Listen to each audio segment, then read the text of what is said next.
Ahlan wa sahlan wa marhaban mpenzi mtazamaji, assalamu alaikum wa rahmatullahi wa barakatuh. Natumai mzima buheri wa afya. Jina langu ni Haifa Muhammad na karibu katika kipindi kipendacho Upeo wa Asubuhi ndani ya kitengo ya Jua Dini Yako. Mpenzi mtazamaji, ni furaha tena kuwa na Sheikh wetu ndani ya studio zetu za Mahdi TV. Si mwingine bali ni Sheikh Hamis ambaye anazidi kutuelezea kunradhi na kujuza wewe mpenzi mtazamaji masuala mengi yanayohusiana na dini. Nadhani kuna vipindi kadhaa ambavyo tuliweza kufanya tukaongelea mambo mengine kadhaa, na siku ya leo insha Allah ataweza pia kwenda katika nukta nyingine ambayo siku ya leo tunaongelelea qiyam, ni kisimamo katika swala. Nadhani tulivyoongelea, kuna kipindi tulifanya tuliangazia swala ya nia, tuliangazia swala la nia na pia tukaangalia takbiratul ihram. Sasa katika swala leo mpenzi mtazamaji tunaenda kuangazia qiyam, kisimamo katika swala. Insha Allah tukirudi kwake tutaweza kufahamu mengi na mengi zaidi. Assalamu alaikum wa rahmatullahi wa barakatuh. Wa alaikum assalam wa rahmatullahi ta'ala wa barakatuh. Mzima Sheikh? Alhamdulillah. Karibu sana. Na nyinyi wazima? Alhamdulillah. Khair kabisa. Naam, ni vyema sana kuwa na wewe tena siku nyingine kuweza kupata mawili matatu tena kuhusiana na dini yetu. Alhamdulillah, bismillah. Shukran. Naam. A'udhu billahi minal la'inir shaitanir rajim. Bismillahir rahmanir rahim. Alhamdulillahi rabbil alamin wa sallallahu ala sayyidina Muhammadin wa ala alihi at-tayyibin at-tahirin. Allahumma salli ala Muhammad wa ali Muhammad. Watazamaji na dada yangu, assalamu alaikum wa rahmatullahi wa barakatuh. Wa alaikum assalam wa rahmatullahi ta'ala wa barakatuh. Tunamshukuru Mwenyezi Mungu Subhanahu wa Ta'ala kwa kutupa taufik, kutupa fursa nyingine kukutana katika mkao huu ili kuweza kujuzana mambo mawili matatu kuhusiana na dini yetu tukufu, dini ya Kiislamu. Ndio. Mada yetu ambayo tunaendelea nayo ilikuwa ni mada kuhusiana na swala zima ya ibada ya swala. Ndio. Swala kama ilivyo kawaida kwamba ndio ibada muhimu sana. Na swala kama swala ilivyo ni kwamba haikamiliki isipokuwa kwa vitu kadhaa kuja pamoja. Ndio. Sasa tumefikia katika kipindi cha kuzungumzia mambo ambayo ni wajib katika swala. Yale ambayo yakifanyika ndio inahesabikana kwamba mtu amefanya nini? Ameswali. Katika vipindi vilivyopita tumejaribu kuzungumzia kuhusiana na nia, kwamba tulizungumza kwamba ibada swala ni ibada na ibada haiswihi bila ya nia. Ndiyo. Na nia inafaa kuwa kwamba ni kwa kutaka ukaribu wa Mwenyezi Mungu Subhanahu wa Ta'ala, au unaswali kwa ajili ya Mwenyezi Mungu Subhanahu wa Ta'ala, ndio maana yakaitwa qurbatan ila Allah Ta'ala, wala isiwe nia isiambatana na kitu kingine. Ikiambatana na malengo mengine inakuwa sasa haitu ni ibada ya swala tena, ile inakuwa ni ibada nyingine ambayo ni kwa ajili ya yule mtu ambaye umetia nia kwake. Vile vile tukazungumzia jambo la pili ambalo ni wajib, ni takbiratul ihram, ile takbira ya kufungulia nini, ya kufungulia swala. Na tukasema ya kwamba haya mambo mawili, ya kwanza na ya pili, ni wajibu ambao inaitwa ni wajibu rukuni, yani ni katika nguzo za swala. Sababu tulisema ya kwamba matendo ya swala yanagawanyika katika makundi mawili. Kwamba kuna kundi la kwanza linaitwa wajibu rukni, ambazo hizi zinaitwa kwamba ndio pila za swala, ndio nguzo za swala. Mwenye kuswali akikosa kuifanya, basi swala yake inakuwa ni batil, hata kama hakukusudia. Kwa mfano amesahau, lakini swala inakuwa haijakamilika. Katika nia na takbiratul ihram, leo inshallah tutaongelea jambo la tatu ambalo kwa mwenye kuswali ni lazima alifanye ili ndio hesabikane kwamba swala yake imetimia. Jambo lenyewe ni qiyam, ni kisimamo. Yani qiyam yani kusimama. Tulisema kwamba kisimamo katika swala kimegawanyika mara mbili. Kuna kisimamo ambacho ni wajibu rukuni na kuna kisimamo ambacho ni wajibu ghairi rukuni. Yani kuna kisimamo ambacho ni nguzo ya swala, ikikosa kufanywa kwa maksudi au bila kukusudia, swala ni batil. Na vile vile kuna kisimamo ambacho si wajibu rukuni. Na maana kama kitaacha, kwa mfano mwenye kuswali atakiacha kwa kusahau, kwa mfano bila ya kukusudia, basi swala yake bado itakuwa sahihi. Sasa tunataka tukufahamu sahihi, hiki qiyam ambacho ni wajibu rukuni ni kipi? Na hiki qiyam ambacho ni wajibu ghairu rukuni ni kipi? Kuna sehemu mbili ya visimamo ambavyo ni wajibu rukuni. Kisimamo cha kwanza ni wakati wa kusoma takbiratul ihram. Wakati wa kusoma takbiratul ihram ni lazima kwa mwenye kuswali awe amesimama wima. Hii ni kwa mwenye kuweza bila shaka. Baina kausani kwamba ni kwa mwenye kuweza. Yule ambaye hana tatizo lolote. Ndio. Kwamba hana udhuru wowote, kwa mfano wa kupiga takbiratul ihram akiwa ameinama. Swala yake inakuwa ni batil. Au apige takbiratul ihram akiwa ameketi kwa mfano. Swala yake inakuwa ni nini? Inakuwa ni batil. Kama anaweza, ni lazima ahakikishe kwamba wakati anaposema Allahu Akbar, ile takbira ya kufungua swala, lazima awe amesimama wima. Hicho ndio qiyam, ni sehemu ya kwanza ya qiyam cha rukuni. Hichi kina watu wale, lakini haki include wale ambao labda ni walemavu. Ndio nasema kwa anayeweza, yule ambaye hana shida. Ndio. Kwa sababu yule ambaye ana shida, bila shaka sheria ni adilifu, yani haiwezi kumkalifisha mtu kwa kitu ambacho afanya nini, kwa kitu ambacho hawezi. Sisi tunazungumzia mtu ambaye yeye ana uwezo wa kuweza kufanya vitu kwa ukamilifu. Yule ambaye ni mlemavu ana hukumu zake. Naam. Sehemu ya pili ambao ni qiyam kinaitwa ni wajibu rukun, ni qiyam ambacho kimeungana na rukuu.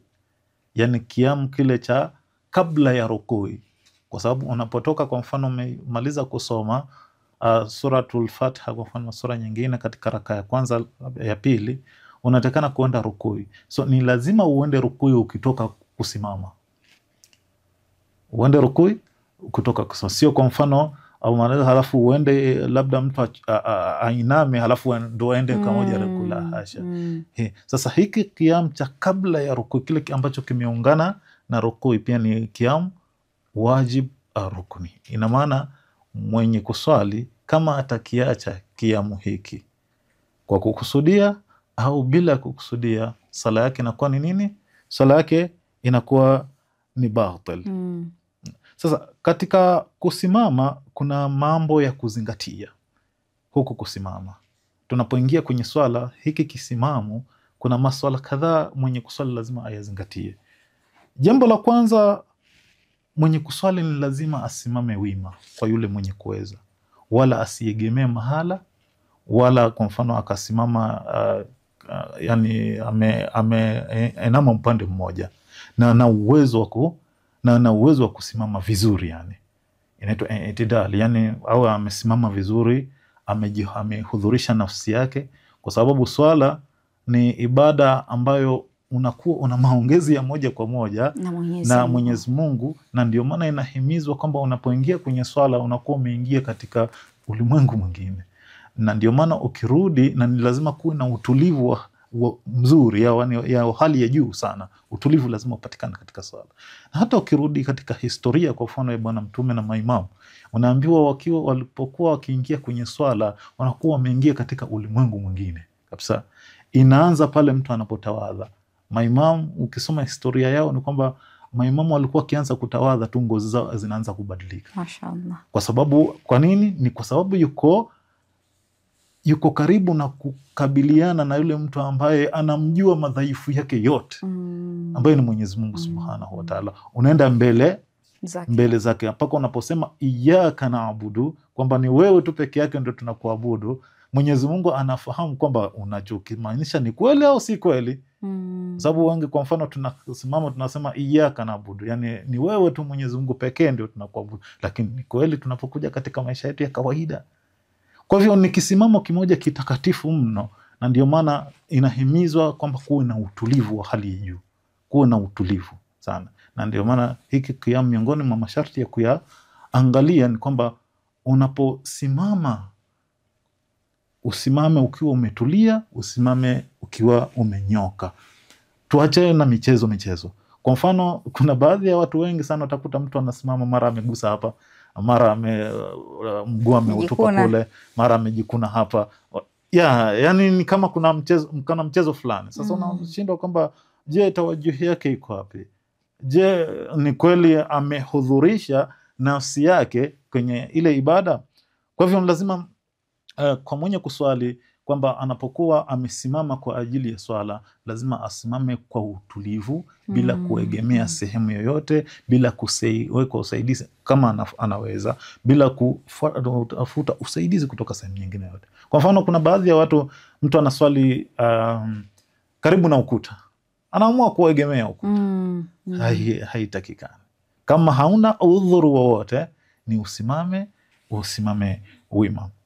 Vile vile katika mambo ambayo yanatakikana yazingatiwe katika hii qiyam ni kwamba jinsi unavyoweka miguu yako, lazima kwamba uiweke miguu yako kawaida, usipanue miguu sana kiasi cha kwamba itoke kwamba wewe sasa unakuwa kwa mfano sio kwamba umesimama bali labda hata ukisema unaenda rukuu pia utapata shida kwa sababu vile ulivyokaa haujakaa comfortable. Kwa mfano unapanua miguu kana kwamba uko kwenye mazoezi. Unaona? Unatakana uiweke kwamba unasimama tu vizuri kile kawaida kama binadamu anavyosimama. Vizuri tu. Kwamba lazima uangalie miguu yako inakuwa kwamba unakuwa uko stable kiasi cha kwamba unaweza kujitetea, kwa sababu shida ni kwamba usipokuwa proportion, tatizo lote likitokea unakuwa unashindwa kujitetea. Japokuwa hili sio lengo. Almuhimu ni kwamba ni kusimama vizuri, kuwa kwamba umehudhurisha nafsi yako katika ile ibada. Ndio. Naam. Kwa mtu ambaye hawezi kusimama, je, anafanyaje?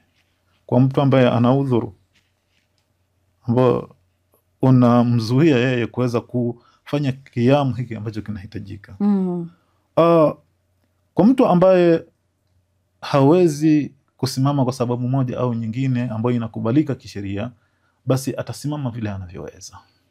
Kama akiegemea ukuta anaweza akasimama, basi aegemee ukuta. Kama labda akiegemea fimbo anaweza akasimama, basi aegemee fimbo na asimame. Mtu asichukue maamuzi ya kufanya kitu kabla ya kujua uwezo wake uko wapi. Okay. Watu wengi mara nyingi, kwa mfano inatokea kwa mfano mtu bahati mbaya ameumia, labda ameumia mguu. Kwa hivyo yeye anachukua uamuzi tayari ya kwamba mimi kuswali siwezi kuswali kusimama. Kwa hivyo katika kuswali lazima aletewe kiti na akae. La hasha. Haiko hivyo. Ni kwamba zile sehemu ambazo una uwezo wa kuzitekeleza kama inavyotakikana, basi unatakana uzitekeleze kama inavyotakikana. Ile sehemu ambayo hauwezi sasa. Kwa mfano mimi nimeumia mguu. Sasa no. Mguu unanipa dhiki mimi labda kuenda sajida, lakini haunipi dhiki kusimama. Kwa hivyo ina maana sehemu ya kusimama natakana nisimame, ikifika sehemu ya sajida ndio nitatafuta uwezo mwingine. Sitaenda kwa sababu inanipa dhiki na inafahamika kiakili na kisheria, yani kwamba inanipa dhiki. Kwa hivyo si swala la kwamba nimeumia mguu kwa hivyo mimi naswali kukaa. La hasha, hakuendi hivyo. Ni kwamba unatekeleza zile sehemu ambazo unaweza kuzitekeleza kama ilivyo, basi unazitekeleza hivyo. Zile sehemu ambazo unashindwa kwa sababu ya udhuru, basi unazitekeleza kulingana na mtu mwenye ambaye yuko na udhuru. Naam. Katika mtu ambaye hawezi kusimama, kuna step zifuatazo atazifuata. Katika kwa mfano mtu ana udhuru hawezi kusimama. Mara ya kwanza ni kwamba ataswali kwa kukaa kama hawezi kusimama kabisa. Tuchukulie mtu ana udhuru ambao hawezi kabisa kusimama. Ndio, na mengine pia nadhani kusimama muda mrefu pia kwao huwa ni shida. Kusimama muda mrefu ni tofauti na kutoweza kusimama. Na nafikiri sitaki kutangulia, lakini miongoni mwa mambo ambayo kwa mfano kama unaswalisha jamaa imam, mambo ambayo yanahimizwa kwamba uweze kuyazingatia imam, pia unazingatia maamuma wako. Wako na hali tofauti. Kuna wazee ndani, kuna wagonjwa ndani, na ndio maana haipendezi sana kusoma sura ndefu. Unapokuwa unaswalisha yani. Haipendezi kwa sababu huwezi kujua hali ya maamuma wako wako vipi. Na bila shaka swala ya jamaa ni swala ambayo ina fadhila kubwa, mtu anataka kupata jamaa. Sasa kama utasoma kwa mfano Suratul Bakara nzima, Ni wangapi wanaweza si wote. Ni wangapi wanaweza kustahimili? Si wote, kwa sababu kwa hakika kuna mtu mwenye atakuwa pale, lakini atakavotoka pale, kuna wengine hufikia mahali labda ndio Sheikh amesoma Qur'an, yani Suratul Baqara mpaka ameenda sana, yeye anaona mimi acha nichokeze katikati, kwa sababu haya ilipofikia siwezi fika kile kiwango. Sasa hapa tunazungumzia mtu ambaye hana uwezo kabisa wa kusimama. Kwa mfano mtu hana miguu, ana matatizo ya miguu, mtu anatembea na wheelchair. Je, wakati wa kuswali afanya? Kwa hivyo option ya kwanza ni kuswali kwa kukaa. Ikiwa hawezi pia hata kukaa pia, kwa sababu kuna watu wana changamoto, mpata wa changamoto, na hapa swala ni ibada pekee ambayo haina udhuru wa kuiacha, isipokuwa katika nyudhuru zile za kisheria ambazo zimeelezewa hasa kwa wanawake. Lakini kwa wengine ni kwamba kwa sababu swala unatakana uiswali mpaka kwenye pumzi zako za mwisho. Kuna njia hata kama hauwezi kusimama, lakini kuna njia imewekewa na sheria kwamba unaweza ukaswali katika wakati. Ikiwa hawezi kukaa, pia kukaa kwake pia ni matatizo, ni shida, basi atajilaza kwa upande wa kulia akiwa anaelekea kibla, ataswali hivyo. Atajilaza katika, tutaona huko mbele ni kwamba je, mtu kama huyu hizi kwa mfano kama sajida, kama rukuu, anafanyaje? Ni kwamba inafikia mahala ni kwamba anatumia tu macho, kwamba sahi hapa niko rukuu, sahi hapa niko sajida, yani anatumia kwa ishara ya macho. Sasa kwa ishara ya macho, lakini asiache nini? Swala. Asiache swala. Kwa hivyo mtu kama huyu ambaye hawezi kukaa, pia kukaa kwa ni tatizo, basi atajilaza kwa upande wa kulia akiwa anaelekea wapi? Anaelekea kibla, na aweze kuswali hivi. Ikiwa upande wake wa kulia una matatizo pia ana shida, basi atajilaza na upande wake wa kushoto akiwa anaelekea wapi? Naelekea kibla, na ataswali kwa stahilio. Na ikiwa hawezi pia katika pande zake mbili zote zina shida, basi ataweza kujilaza chali hivi, kama vile mtu ambaye yuko kwenye sakaratul maut, lakini kiasi cha kwamba akienuliwa hivi anakuwa anaelekea wapi? Anaelekea kibla, na ataweza kufanya nini? Ataweza kuswali kwa stahili hiyo. Kwa mtu ambaye ana uwezo wa kutekeleza baadhi ya sehemu na baadhi ya sehemu hawezi, basi kama nilivyotangulia, ataweza zile sehemu ambazo anaweza, ataweza kuzitekeleza kama vile inavyotakikana, na zile sehemu ambazo hawezi atazifanya kadri kulingana na uwezo ulivyo. Kwa mfano ikifikia mahali mtu hawezi kusimama, kwa mfano katika sajida hawezi kwenda sajida, basi ataenda sajida kwa kukaa. Ataenda sajida kwa kukaa. Ataenda sajida kwa kukaa. Yani tuchukulie mtu ana matatizo ya kwenda sajida, lakini ana uwezo wa kusimama kiam, basi atasimama kiam. Ikifika wakati wa sajida, atafanya sajida kwa kukaa, kama ambavyo inaonekana katika misikiti yetu. Sasa hiyo ndio hali ya mtu ambaye anakuwa na matatizo ya kuweza kusimama vizuri. Mashallah, mashallah. Shukran sana Sheikh. Katika awamu ya kwanza umeweza kuelezea vizuri. Kwa hakika mtu kufahamu kisimamo kinahusiana na nini, maana ni kitu kizuri sana. Si wengi ambao hujua katika swala, maana kila anayesimama husimama na yake. Na mwenye akisimama macho yote haangalii macho yake pale chini, macho yaanza kupiga kila kona. Inshallah tukirudi katika awamu ya pili tutafahamu mengi na mengi zaidi. Kurudi kwako mpenzi mtazamaji, natumai katika awamu ya kwanza tukiwa na Sheikh wetu ndani ya studio zetu za Mahdi TV, anazidi kudadavulia, kukuelezea mengi ambao hasa yanahusiana na kiam, haswa hichi ni kisimamo katika swala, na ameweza kuelezea vitu ambavyo vinatokea katika sisi ambao tunapokuwa tunaswali, ni vitu ambavyo vinatokea na ni vitu ambavyo tunapaswa kuweza kuzingatia, kwa sababu ni kitu ambacho lazima kiwe katika swala. Ukifanya imani kwa makusudio, ujue swala yako inakuwa ni batil. Sasa unafaa kufahamu hivi vitu, nikifanya hivi, je, nafanya sahihi ama nafanya si sahihi? Na inshallah mpenzi mtazamaji, acha tuchukue mapumziko, tutakaporudi tutaendelea zaidi. Assalamu alaikum warahmatullahi wabarakatuh. Mpenzi mtazamaji, karibu tena katika awamu ya pili ya kipindi kipendacho Upeo wa Asubuhi ndani ya kitengo Jue Dini Yako, tukiwa naye Sheikh wetu ambaye anazidi kuelimisha na kujulisha mengi ambayo unapaswa kufahamu, haswa yanayohusiana na dini yetu ya Kiislamu. Na insha Allah katika awamu ya pili tutazidi kufahamu mengi na mengi zaidi kuhusiana na kisimamo katika swala, na tukirudi kwake tutaweza kufahamu mengi na mengi zaidi. Naam, karibu tena Sheikh. Asante, shukran. Naam, bismillahirrahmanirrahim. Katika awamu ya kwanza tulikuwa tunazungumzia kuhusiana na qiyam, na ambao ni kisimamo katika sala, ambao ni mambo ambayo ni wajibu kwa mwenye kuswali kuyafanya. Tukazungumzia kwamba kuna kisimamo ambacho ni wajibu rukni, yani ni nguzo ya swala. Ndiyo. Tukasema qiyam kile ambacho wakati wa kusoma takbiratul ihram, na qiyam kile ambacho kinaungana na rukui, kile ambacho kabla ya rukui. Kuna qiyam kingine ambacho sasa sio wajibu rukuni, na ni qiyam wakati wa kusoma, wa kufanya kiraa, wa kusoma suratul Fatiha na sura nyingine, au kusoma dhikri kama itakavyokuja, au tasbih zile katika rakaa ya 3 na ya 4. Hiki kiamu hiki si wajibu rukuni. Naam. Sio wajibu rukuni. Kiamu chengine ambacho sio wajibu rukuni ni kiamu baada ya rukuu. Yani baada ya kwamba kunyanyuka kutoka kwenye rukuu. Kile kiamu sio wajibu rukuni. Ni wajibu, natakana nieleweke, ni wajibu lakini sio rukuni. Ni wajibu lakini sio rukuni.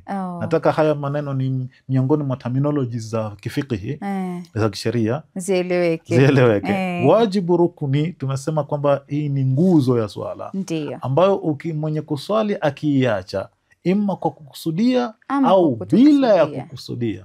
Hapa bila ya kukusudia ima ameghafilika au amesahau.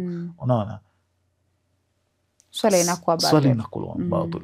Upande mwingine wa wajibu ghairu rukuni ni kwamba ni jambo ambalo ni wajibu katika swala. Ieleweke kwamba ni hili jambo ni wajibu katika swala. Ndiyo. Lakini ikitokea kwa mfano mwenye kuswali amepata udhuru akaliacha kulifanya. Akaliacha kulifanya kwa mfano kwa kusahau. Ndiyo. Swala yake ni sahihi. Sio makusudi. Sio kwa makusudi. Akifanya kwa makusudi, akifanya makusudi swala yake inakuwa ina mushkil. Kweli, baada wajua sisi binadamu ni kwamba kuna mtu ana translate na akili yake. Utakuta mtu umemwambia kabisa hii unajua, sema kwa hivyo hii ya kwanza ndo nikifanya hii ni wajibu. Kwa hivyo hizi zingine hata nikiruka kwa makusudi sio wajibu. Lakini angalau umeweza kuclarify vizuri ukasema ni wajibu. Hivi vitendo tunavyovizungumzia hapa vyote ni wajibu katika swala. Lakini sasa katika uwajibu wake vimegawanyika makundi mawili. Kuna vile ambavyo ni nguzo. Ndiyo. Na bila shaka katika lugha yetu ya kawaida kwamba kama kitu ni nguzo, kikiondoka hicho kitu kinakosa uimara. Kweli. Kinakosa uimara. Ndiyo. Na kuna vitendo vingine ni wajibu lakini sio nguzo za swala. Naona sio nguzo. Ina maana kikikosekana kwa sababu ambayo inakubalika kisheria, basi swala inakuwa ni sahihi. Kwa hivyo ndio maana niko hapa kwenye kisimamo. Sasa nazungumzia kisimamo ambacho sio wajibu rukuni, ambacho si nguzo katika swala. Ambacho ni hiki kisimamo wakati wa kusoma sura, au wakati wa kusoma tasbihatul arba, au kisimamo cha baada ya rukui. Baada ukitoka rukui unasimama tena ndio uende sajida. Sasa kule kusimama tena baada ya rukui, kile kisimamo si wajibu rukuni, sio nguzo katika swala. Ni wajibu, narudia tena, ni wajibu lakini sio wajibu rukuni. Ina maana kwa mwenye kuswali akikiacha kukifanya kile kitendo kwa kusahau bila ya kukusudia, swala yake inakuwa ni nini? Sahihi. Ni sahihi. Naam. Sasa tuangalie mambo ya sunna katika kisimamo hiki, katika kiamu.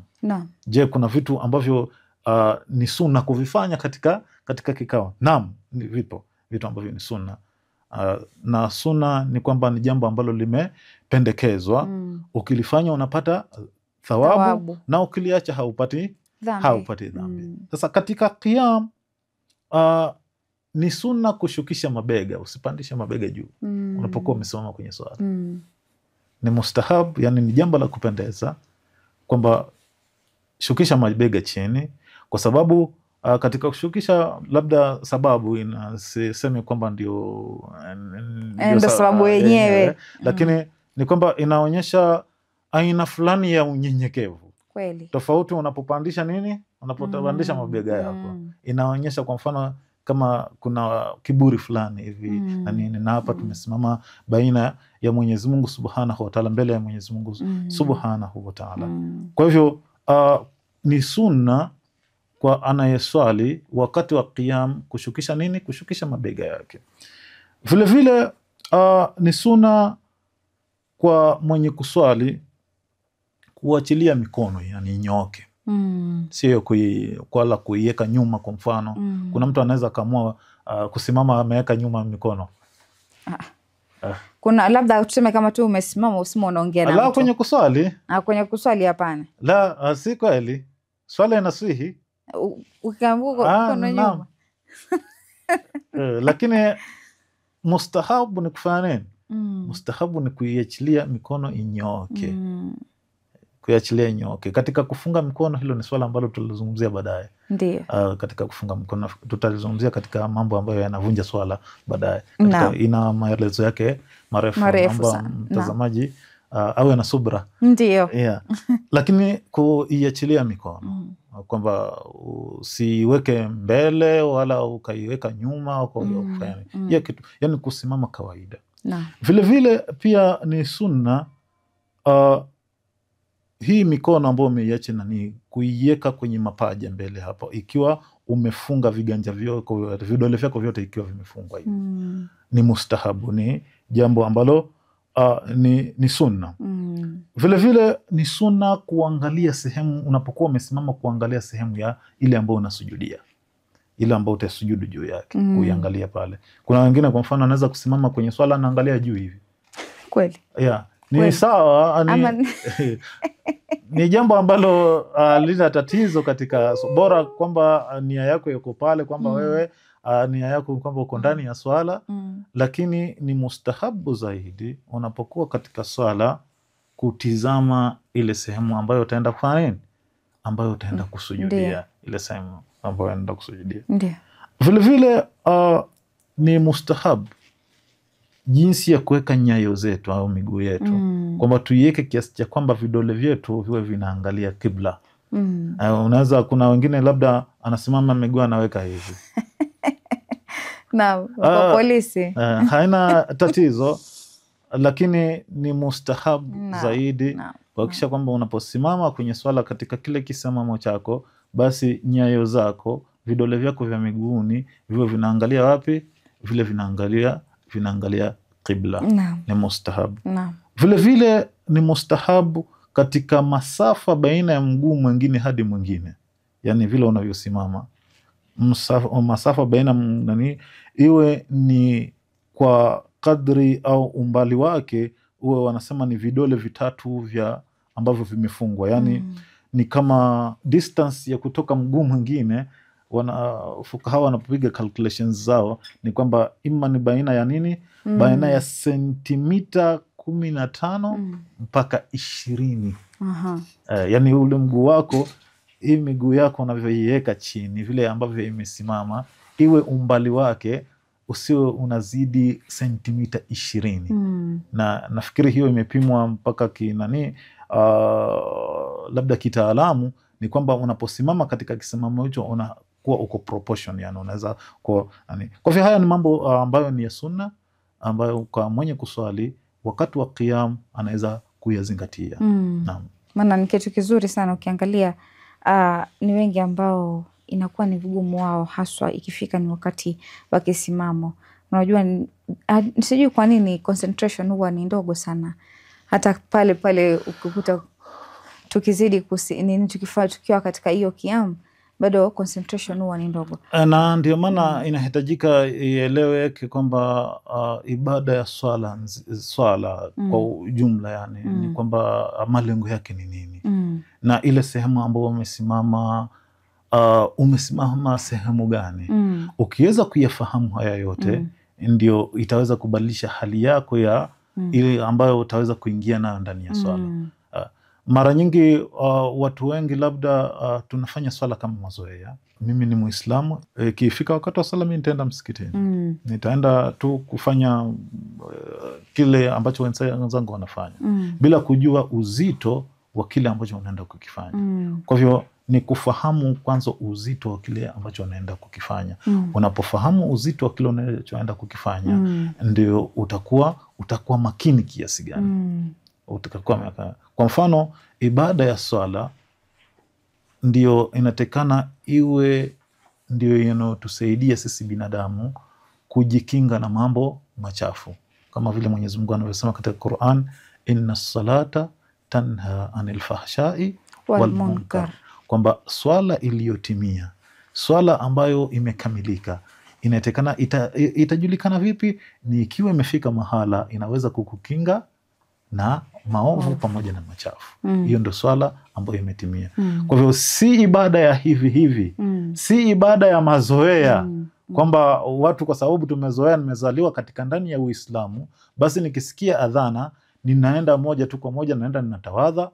Wakati mwingine hata huangalii vile unavyotawadha, unajipaka paka maji, unaingia kwenye kuswali, unaenda unasimama vyovyote la hasha. Na ndio maana ukirudi katika vitabu vya fiqh zimebainishwa hizi nguzo zote, hivi vitendo vyote vinatakana kufanywa vipi ili swala ikamilike na iweze kutoa natija. Ndio. Kwa sababu swala labda nyingi zinakuwa hazitoi natija. Hazitoi natija kwa sababu gani? Kwa kutozingatia hivi vitendo vyake vinafanywa vipi.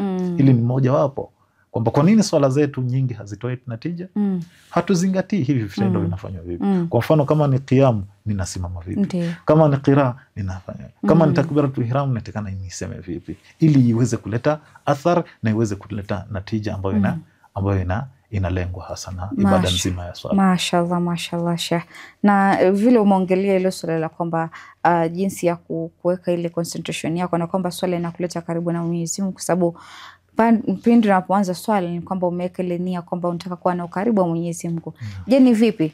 Maana ukiangalia utakuta sasa hivi tuko na mambo mengi katika hivi vichwa. Sasa hivi utakuta mtu yafikiria nina chama, unafikiria sijalipa fees. Hasa unajua hakuna kitu ambacho, sisi ni binadamu. Ndio maana wakatuambia inafikia pale unakuta katika swala, wewe una swali lakini dakika kidogo kuna mawazo yameshakujia katika akili. Sasa inakutoa ile concentration yako. Ndio utakuta unasoma ile Qur'an lakini akili yako haipo hapo. Kwa sababu ni kitu ambacho ushazoea kutamka, unakuta unakitamka dakika kumbe mimi nilikuwa bado naendelea na swala. Ni vipi sasa tutazidi kudumisha concentration yetu katika swala? Cha ajabu ni kwamba kabla sijajibu hilo swali, cha ajabu ni kwamba mtu huyo linapokuja jambo lake, kwa mfano anakuwa na full concentration sana wakati hakuna chochote kinamdistract. Lakini kwa nini iwe kwenye swala mambo mengine yanaingia? Ndio. Kwa nini? Siwezi elewa kabisa yani. Kwa nini? Siwezi elewa. Hili ni swala ambalo binadamu anaweza kujipa mazoezi nafsi yake. Pindi unapotambua utukufu wa ambaye umesimama mbele yake, bila shaka utakuwa na concentration, full concentration. Pindi unapotambua. Sasa ni swala la kujizoesha.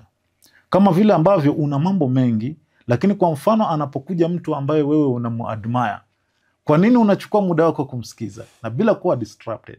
Lakini kwa nini kwenye swala ndio na ruhusa hayo mambo mengine?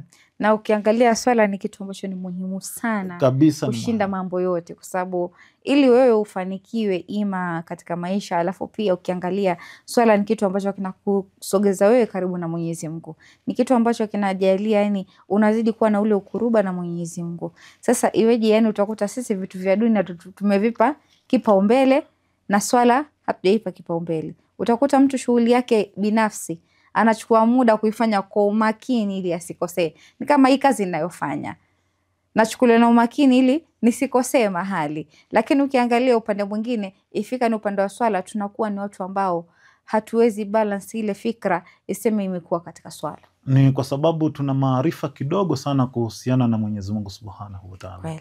Mbali na kwamba Mwenyezi Mungu ndio kila kitu katika maisha yetu, lakini tuna ufahamu mdogo sana. Pindi tutakapokuwa na ufahamu mzuri wa kuhusiana na Mwenyezi Mungu Subhanahu wa Ta'ala, pia concentration yetu katika ibada zake pia nayo itabadilika. Kwa sababu moja kwa moja unajua ni nani ambaye unamkabili. unamkabili. Kwa hivyo kiwiliwili chenyewe tayari kitakuwa na hofu. Kama vile ambavyo unapoona, kwa mfano, unapoona mkubwa wa jeshi, unapokuwa muona rais kwa mfano, unakuwa na shauku, unataka kumwangalia. Na je, mtu ambaye yeye ndio anakupangia maisha yako yote, yeye ndio mwenye uwezo wa sekunde mbili ima akushushe chini au akunyanyua. So ni swala la maarifa, ni swala la kumfahamu Mwenyezi Mungu Subhanahu wa Ta'ala. Watu wengi ni kwa sababu Mwenyezi Mungu haonekani, sasa watu wengi wanakuwa wanashindwa na hiyo kuwa na hiyo hofu. Lakini je, si athari zake zinaonekana? Kweli. Faida ni ngapi ambazo tunazozipata sisi? Lao tu mtu atajaribu tu, na hii mara nyingi inaletwa ni kwamba mara nyingi huwa hatukai tukajaribu kufikiria. Leo hii wacha niulize tu swali. Kitu ambacho kinatufanya sisi tupo hai saa hii ni pumzi hizi tunazovuta. Ndio. Kwa sababu hii pumzi ikazuiwa tu sekunde moja. Binadamu ashawahi kufikiria kwamba hii pumzi lao ningelikuwa ninanunua sokoni, ingelikuwa inauzwa pesa ngapi? Pesa nyingi sana. Sana. Lakini mimi maana wengi wangekuwa washatangulia mbele. Tuangalie kwa mfano wagonjwa wanapopelekwa hospitali, wale ambao wanahitajia oxygen. Ndio. Ni gharama kiasi gani? Wanapitia gharama kubwa sana. Wanaingia gharama kiasi gani hawa wagonjwa ili kupata ile oxygen ya kuweza kumsaidia yeye kupumua. Lakini mimi na wewe tunavuta hii pumzi. Sasa ni kadri tu ya kuweza kujizoesha kumwomba Mwenyezi Mungu atupe taufik kufuata yale ambayo anatuamrisha, na bila shaka tunapofuata yale ambayo anatuamrisha, nyoyo zenyewe zinazoea. Kwa sababu Mwenyezi Mungu Subhanahu wa Ta'ala, kwake kote kunatoka uzuri. Allahu jamilun wa yuhibbul jamal. Mashaallah. Kwa hivyo tunapojikurubisha zaidi na Mwenyezi, kwamba Mwenyezi Mungu atupate pale ambapo ametuamrisha na atukose pale ambapo ametufanya nini? Ametukataza. Moja kwa moja concentration itakuja. Mashaallah. Hahitaji dawa. Mashaallah, shukran sana Sheikh. Hakika unajua ni kitu ambacho kinahusiana na hapo katika kisimamo. Maana katika kisimamo ndo mambo yote. Maana pale ukisema unasoma sura yako inataka ile concentration. Inshallah, shukran sana Sheikh. Kwa leo acha tuachie hapa, na naamini kwamba watakuwa wameweza kuelewa na kupata mawili matatu ambao umeweza kuiangazia, na muhimu zaidi kuzidi kumwomba Mwenyezi Mungu atuweke karibu naye inshallah. Shukran. Kurudi kwako mpenzi mtazamaji, natumai katika awamu ya pili tukiwa naye Sheikh wetu ndani ya studio zetu za Mahdi TV unafahamu mengi ambayo ameweza kuiangazia, haswa kuhusiana na kisimamo katika swala. Wanakuambia concentration ni muhimu. Kama vile unavyothamini kazi yako, unavyothamini kitu ambacho unachokifanya, jitahidi sana uweze pia kumfahamu Mwenyezi Mungu, na hivyo basi utakuwa ukisimama mbele ya Allah, unasimama kwa unyenyekevu na unasimama ukijua ya kwamba mimi naongea na Mola wangu siku ya leo. Na inshallah mpenzi mtazamaji, kufikia hapo sina mengi ya kusema isipokuwa ni kukwambia maasalam.